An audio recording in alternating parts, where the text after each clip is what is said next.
Medical association ਵੱਲੋਂ ਅੱਜ ਕੇਂਦਰ ਸਰਕਾਰ ਦੇ ਖਿਲਾਫ ਰੋਸ ਮੁਜ਼ਾਹਰਾ ਕੀਤਾ ਗਿਆ, ਜੋ ਕੇਂਦਰ ਸਰਕਾਰ ਦੇ ਮਿਕਸੋਪੈਥੀ ਸਿਸਟਮ ਸ਼ੁਰੂ ਕੀਤਾ ਹੈ, ਜਿਸ ਨਾਲ ਆਯੁਰਵੈਦਿਕ ਡਾਕਟਰਾਂ ਨੂੰ ਆਪਰੇਸ਼ਨ ਕਰ ਸਕਣਗੇ ਦੀ ਵਿਰੋਧਤਾ ਵਿੱਚ ਇੱਕ ਦਿਨ ਹੜਤਾਲ ਦਾ ਸੱਦਾ ਦਿੱਤਾ ਗਿਆ ਹੈ। ਇਸ ਦੇ ਚਲਦੇ ਬਟਾਲਾ ਵਿਖੇ ਨਿੱਜੀ ਹਸਪਤਾਲ ਚਲਾ ਰਹੇ ਸਭ ਡਾਕਟਰਾਂ ਵੱਲੋਂ ਇੱਕ ਮੀਟਿੰਗ ਕੀਤੀ ਗਈ ਅਤੇ ਕੇਂਦਰ ਸਰਕਾਰ ਖਿਲਾਫ ਨਾਅਰੇਬਾਜ਼ੀ ਵੀ ਕੀਤੀ ਗਈ। ਉੱਥੇ ਹੀ ਡਾਕਟਰਾਂ ਨੇ ਕਿਹਾ ਕਿ ਜੋ ਆਯੁਰਵੈਦਿਕ ਡਾਕਟਰਾਂ ਨੂੰ ਆਪਰੇਸ਼ਨ ਕਰਨ ਦੀ ਇਜਾਜ਼ਤ ਸਰਕਾਰ ਵੱਲੋਂ ਦਿੱਤੀ ਗਈ ਹੈ, ਉਹ ਸਹੀ ਫੈਸਲਾ ਨਹੀਂ ਹੈ, ਕਿਉਂਕਿ ਉਸ ਲਈ ਉਹਨਾਂ ਡਾਕਟਰਾਂ ਨੂੰ ਕੋਈ ਟ੍ਰੇਨਿੰਗ ਵੀ ਨਹੀਂ ਦਿੱਤੀ ਗਈ, ਜਿਸ ਨਾਲ ਮਰੀਜ਼ਾਂ ਦਾ ਨੁਕਸਾਨ ਹੋਵੇਗਾ। ਸਰਕਾਰ ਤੇ ਇਸ ਆਦੇਸ਼ਾਂ ਦਾ ਰੋਸ ਕਰਦਿਆਂ ਅੱਜ ਪ੍ਰਾਈਵੇਟ ਡਾਕਟਰਾਂ ਵੱਲੋਂ ਪੂਰਨ ਤੌਰ ਤੇ ਹੜਤਾਲ ਕੀਤੀ ਗਈ ਹੈ ਤੇ ਇਸ ਦੇ ਨਾਲ ਹੀ ਹੜਤਾਲ ਤੇ ਗਏ ਡਾਕਟਰਾਂ ਨੇ ਕਿਹਾ ਕਿ ਇੰਡੀਅਨ ਮੈਡੀਕਲ ਐਸੋਸੀਏਸ਼ਨ ਵੱਲੋਂ ਪਹਿਲਾਂ ਹੀ ਕਿਸਾਨਾਂ ਦੇ ਹੱਕ 'ਚ ਸਮਰਥਨ ਦੇਣ ਦਾ ਫੈਸਲਾ ਦਿੱਤਾ ਗਿਆ ਸੀ ਅਤੇ ਅੱਜ ਵੀ ਹੜਤਾਲ 'ਚ ਵੀ ਉਹਨਾਂ ਕਿਸਾਨਾਂ ਦੇ ਸਮਰਥਨ 'ਚ ਆਵਾਜ਼ ਬੁਲੰਦ ਕਰਦੇ ਹੋਏ ਕੇਂਦਰ ਨੂੰ ਅਪੀਲ ਕਰਦੇ ਹਨ ਕਿ ਜੋ ਖੇਤੀ ਕਾਨੂੰਨ ਲਿਆਂਦੇ ਗਏ ਹਨ, ਉਹਨਾਂ ਦੇ ਫੈਸਲੇ ਸਰਕਾਰ ਜਲਦ ਹੀ ਵਾਪਸ ਲੈਣ।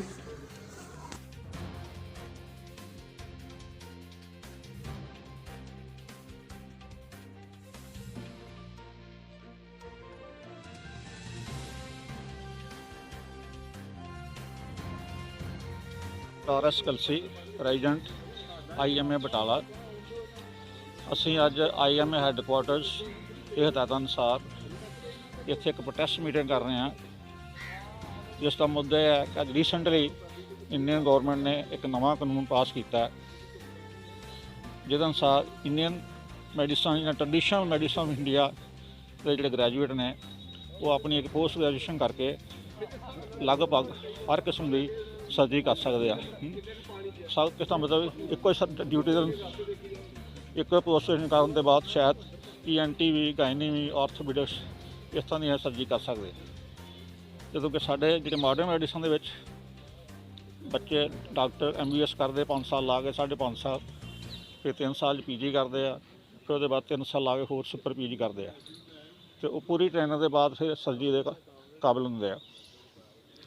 ਅਤੇ ਉਹਦੇ ਵਿੱਚ ਜਿਹੜੇ ਟ੍ਰੈਡੀਸ਼ਨਲ ਮੈਡੀਸਨ ਹੈਗੀ ਇੰਡੀਆ ਦੀ, ਉਹਦੇ ਵਿੱਚ ਅਸੀਂ ਸਮਝਦੇ ਹਾਂ ਕਿ ਪੇਸ਼ੈਂਟ ਨੂੰ ਜਿਸ ਤਰ੍ਹਾਂ ਅਸੀਂ ਬੇਹੋਸ਼ ਕਰਨ ਦੀਆਂ ਦਵਾਈਆਂ, ਅਨਸਥੀਸੀਆ ਦੇ ਤੌਰ ਤਰੀਕੇ ਜਿਹੜੇ ਬਹੁਤ ਜ਼ਿਆਦਾ ਅਪਡੇਟ ਹੋ ਗਏ, ਬਹੁਤ ਮਾਡਰਨ ਹੋ ਗਏ ਆ। ਜਿਹੜੀਆਂ ਦਵਾਈਆਂ ਬਹੁਤ ਨਵੀਆਂ ਵਧੀਆ ਵੈਰੀ ਇਫੈਕਟਿਵ ਮੈਡੀਸਨਸ, ਇੰਸਟਰੂਮੈਂਟਸ ਨਵੇਂ ਗੈਜਟਸ ਉਹ ਡਿਵੈਲਪ ਹੋ ਚੁੱਕੇ ਆ। ਅਤੇ ਇਹ ਅਗਰ ਉਹ ਇਹਨੂੰ ਇਸਤੇਮਾਲ ਅਸੀਂ ਚਾਹੁੰਦੇ ਉਹ ਆਪਣੇ ਤਰੀਕੇ ਨਾਲ ਉਹਨਾਂ ਨੂੰ ਆਪਣੇ ਸਿਸਟਮ ਨੂੰ ਡਿਵੈਲਪ ਕਰਨ, ਸਾਡੇ ਇਸ ਤਰੀਕੇ ਨੂੰ ਇਸਤੇਮਾਲ ਨਾ ਕਰਨ। ਅਤੇ ਜੋ ਇਸ ਤਰੀਕੇ ਨਾਲ ਮਿਕਸਡ ਜਾਂ ਹੋ ਕੇ ਮਤਲਬ ਟ੍ਰੇਨਿੰਗ ਕੋਈ ਕੰਮ ਕੋਈ ਉਹਦੇ ਨਾਲ ਪੇਸ਼ੈਂਟ ਦਾ ਨੁਕਸਾਨ ਹੋਏਗਾ। ਤਾਂ ਸਾਡੀ ਬੇਨਤੀ ਹੈ ਸਰਕਾਰ ਨੂੰ ਇਹ ਕਾਨੂੰਨ ਨੂੰ ਦੁਬਾਰਾ ਇਹ 'ਤੇ ਗੌਰ ਕੀਤਾ ਜਾਏ ਤਾਂ ਕਿ ਪੇਸ਼ੈਂਟ ਨੂੰ ਨੁਕਸਾਨ ਨਾ ਹੋਏ। Thank you. ਮੈਂ doctor Kamaljit Singh KJ, member IMA Batala. ਅੱਜ IMA ਪੰਜਾਬ ਦੀ ਤਰਫੋਂ ਔਰ IMA ਬਟਾਲਾ ਜਿਹੜੀ ਸਰਕਾਰ ਨੇ ਇੱਕ ਨਵਾਂ ਨੋਟੀਫਿਕੇਸ਼ਨ ਜਾਰੀ ਕੀਤਾ, ਜਿਹਦੇ ਵਿੱਚ ਆਯੁਰਵੈਦਿਕ ਡਾਕਟਰਾਂ ਨੂੰ ਜਿਹੜਾ ਹੈਗਾ ਐਲੋਪੈਥਿਕ ਸਿਸਟਮ ਦੇ ਨਾਲ ਵੀ ਸਰਜਰੀ ਜਿਹੜੇ ਨੇ, ਜਿਸ ਤਰ੍ਹਾਂ ਵੱਖਰੇ ਡਿਪਾਰਟਮੈਂਟਸ ਨੇ ਸਾਡੇ ਗਾਇਨੀ ਹੈ, ENT ਆਈ ਹੈ, ਉਹਨਾਂ ਦੇ ਵਿੱਚ ਉਹਨਾਂ ਨੂੰ ਆਪਰੇਸ਼ਨ ਕਰਨ ਦੀ ਇਜਾਜ਼ਤ ਦਿੱਤੀ ਹੈ। ਇਹ ਸਿਸਟਮ ਜਿਹੜਾ ਹੈਗਾ ਇਹ ਠੀਕ ਨਹੀਂ ਹੈਗਾ। ਅਸੀਂ ਸਮਝਦੇ ਹਾਂ ਕਿ ਆਯੁਰਵੈਦਿਕ ਸਿਸਟਮ ਬੜਾ ਪੁਰਾਣਾ ਸਿਸਟਮ ਹੈ ਸਾਡੇ ਇੰਡੀਆ ਦਾ, ਔਰ ਉਹ ਬਹੁਤ ਅੱਛਾ ਟ੍ਰੀਟਮੈਂਟ ਵੀ ਕਰਦੇ ਆ। ਪਰ ਜਿਹੜਾ ਸਰਜਰੀਜ਼ ਜਿਹੜੀਆਂ ਨੇ ਉਹ ਮਾਡਰਨ ਸਾਇੰਸ ਜਿਹੜਾ ਐਲੋਪੈਥਿਕ ਸਿਸਟਮ ਹੈ ਉਹਦੇ ਵਿੱਚ ਬਹੁਤ ਵਧੀਆ ਤਰੀਕੇ ਨਾਲ ਹੋ ਰਹੇ ਨੇ, ਔਰ ਇਹ ਜਿਹੜੇ ਦੋਨੋਂ ਸਿਸਟਮ ਮਿਕਸ ਨਹੀਂ ਹੋਣੇ ਚਾਹੀਦੇ ਹੈਗੇ। ਆਯੁਰਵੈਦਿਕ ਵਾਲਿਆਂ ਨੂੰ ਆਯੁਰਵੈਦਿਕ ਸਿਸਟਮ ਦੇ ਨਾਲ ਜੋ ਉਹਨਾਂ ਦੀਆਂ ਮੈਡੀਸਨਸ ਨੇ, ਜੋ ਉਹਨਾਂ ਦੀਆਂ ਟ੍ਰੀਟਮੈਂਟਸ ਨੇ ਉਹ ਜ਼ਰੂਰ ਚੱਲਣੇ ਚਾਹੀਦੇ ਨੇ। ਉਹਦੇ ਵਿੱਚ ਜਿਹੜਾ ਐਲੋਪੈਥਿਕ ਸਿਸਟਮ ਹੈ ਉਹ ਜਿਹੜਾ ਹੈਗਾ ਉਹਦੇ ਮਿਕਸ ਨਹੀਂ ਹੋਣਾ ਚਾਹੀਦਾ। ਅਗਰ ਮਿਕਸ ਹੋਏਗਾ ਤਾਂ ਕੁਝ ਡਾਕਟਰ ਹੋ ਸਕਦਾ ਸਾਨੂੰ ਖਦਸ਼ਾ ਕਿ ਜਿਹੜੇ ਮਰੀਜ਼ਾਂ ਨੂੰ ਨੁਕਸਾਨ ਹੋ ਸਕਦਾ ਹੈਗਾ, ਔਰ ਦੋਨੋਂ ਸਿਸਟਮ ਦੇ ਜੁੜਨ ਦੇ ਨਾਲ ਮਰੀਜ਼ਾਂ ਦੀ ਜਾਨ ਨੂੰ ਖਤਰਾ ਹੋ ਸਕਦਾ ਹੈ। ਅਸੀਂ ਸਰਕਾਰ ਨੂੰ ਅਪੀਲ ਕਰਾਂਗੇ ਕਿ ਆਯੁਰਵੈਦਿਕ ਔਰ ਐਲੋਪੈਥਿਕ ਸਿਸਟਮ ਜਿਹੜੇ ਨੇ ਵੱਖਰੇ ਚੱਲਣ ਦਿਓ। ਆਯੁਰਵੈਦਿਕ ਸਿਸਟਮ ਦੇ ਡਾਕਟਰ ਜਿਹੜੇ ਨੇ ਉਹ ਅਨਾਟਮੀ, ਫਿਜ਼ੀਓਲੋਜੀ, ਪੈਥੋਲੋਜੀ ਸਾਰੇ ਕੁਝ ਦੇਖ ਕੇ ਪੜ੍ਹ ਕੇ ਉਹਦੇ ਤੋਂ ਬਾਅਦ ਉਹ ਐਲੋਪੈਥਿਕ ਸਿਸਟਮ ਦੇ ਨਾਲ ਇਲਾਜ ਕਰਦੇ ਆ। ਵੱਡੇ ਸ਼ਹਿਰਾਂ 'ਚ, ਛੋਟੇ ਸ਼ਹਿਰਾਂ 'ਚ, ਛੋਟੇ ਕਸਬਿਆਂ 'ਚ, ਪਿੰਡਾਂ 'ਚ ਵੀ ਜਿਹੜੇ ਨੇ ਐਲੋਪੈਥਿਕ ਡਾਕਟਰ ਬੜੇ ਅੱਛੇ ਤਰੀਕੇ ਨਾਲ ਭਾਰਤ ਦੇ ਲੋਕਾਂ ਦੀ ਸੇਵਾ ਕਰ ਰਹੇ ਆ। ਇਹਨਾਂ ਨੂੰ ਉਤਸ਼ਾਹ ਕਰਨ ਵਾਸਤੇ ਵੱਧ ਤੋਂ ਵੱਧ ਮੈਡੀਕਲ ਕਾਲਜ ਖੋਲ੍ਹੇ ਜਾਣ, ਔਰ ਜਿੱਥੇ ਵੀ ਕਮੀ ਹੈਗੀ ਉੱਥੇ ਇਹਨਾਂ ਡਾਕਟਰਾਂ ਨੂੰ ਤਾਇਨਾਤ ਕੀਤਾ ਜਾਵੇ। ਸਰ, ਕਿਸਾਨਾਂ ਨੂੰ ਵੀ ਤੁਸੀਂ ਸਮਰਥਨ ਦੇ ਰਹੇ? ਅੱਜ ਦੀ IMA ਦੀ ਇਹ ਵੀ ਕਾਲ ਹੈ ਕਿ ਅਸੀਂ IMA ਕਿਸਾਨਾਂ ਦੇ ਵਿੱਚ ਜਿਹੜਾ ਅੰਦੋਲਨ ਚੱਲ ਰਿਹਾ ਬਹੁਤ ਵੱਡੇ ਲੈਵਲ 'ਤੇ, ਜਿਹੜਾ ਦਿੱਲੀ 'ਚ ਸਾਰੇ ਭਾਰਤ ਦੇ ਕਿਸਾਨ ਉੱਥੇ ਇਕੱਠੇ ਹੋ ਕੇ ਅੰਦੋਲਨ ਕਰ ਰਹੇ ਨੇ, ਅਸੀਂ ਉਹਦੀ ਪੁਰਜ਼ੋਰ ਸਮਰਥਨ ਕਰਦੇ ਹਾਂ।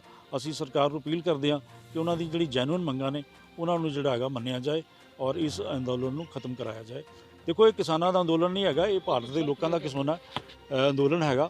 80% ਲੋਕ ਭਾਰਤ ਦੇ ਜਿਹੜੇ ਨੇ ਉਹ ਪਿੰਡਾਂ 'ਚ ਰਹਿੰਦੇ ਨੇ ਔਰ ਕਿਸਾਨੀ ਦੇ ਨਾਲ ਜੁੜੇ ਨੇ। ਅਗਰ ਕਿਸਾਨੀ ਕਮਜ਼ੋਰ ਹੋਏਗੀ, ਜਿਹੜੇ ਸਾਡੇ ਇਕਨੋਮੀ ਦੀ ਬੈਕਬੋਨ ਹੈ, ਔਰ ਉਹ ਬੈਕਬੋਨ ਅਗਰ ਕਮਜ਼ੋਰ ਹੁੰਦੀ ਹੈ ਤਾਂ ਸਾਰਾ ਸਿਸਟਮ ਜਿਹੜਾ ਹੈਗਾ ਉਹ ਜਿਹੜਾ ਕਮਜ਼ੋਰ ਹੋ ਜਾਂਦਾ ਹੈਗਾ। ਔਰ ਬਹੁਤ ਅੱਛੇ ਤਰੀਕੇ ਨਾਲ ਕਿਸਾਨ ਦਿੱਲੀ ਦੇ ਵਿੱਚ ਸਿਸਟਮ ਜਿਹੜਾ ਸੰਘਰਸ਼ ਕਰ ਰਹੇ ਨੇ।